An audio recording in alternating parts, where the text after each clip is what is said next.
Well, I find it interesting that the Taoiseach met with the Deputy Prime Minister of Ukraine as the Deputy Prime Minister of Ukraine was on the way to the IMF. Now, people before profit have been the IMF, International Monetary Fund. You possibly heard of it. It was the Prime Minister I met, not the Deputy Prime Minister, before going to the IMF. Sorry, apologies.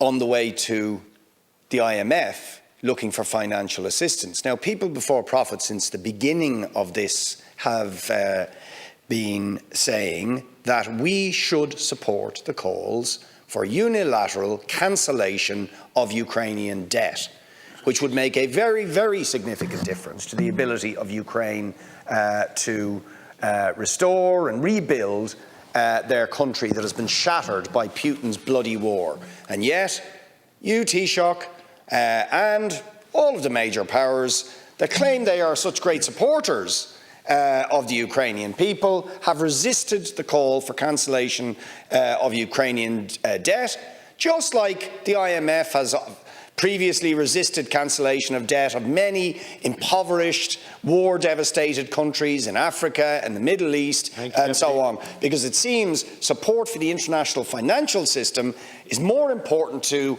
your government and Western governments than actually assisting the Ukrainian people in their hour of need. On the IMF, Deputy Boyd Barrett's point, looking for financial assistance, again, IMF is there to support many countries who are in distress. Without the IMF, a lot of countries would have got under a long time ago.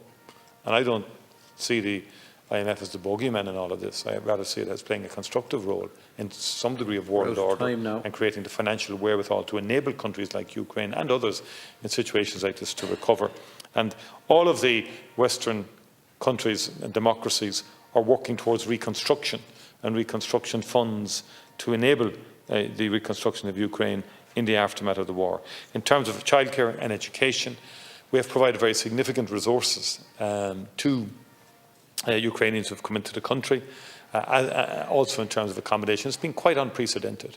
But parallel with that, we're now witnessing a very significant increase in the number of those seeking asylum, separate from the Ukrainian situation altogether, and could be 3 times what we would have anticipated this year alone. All right, so there's huge challenges facing us as a country in that respect.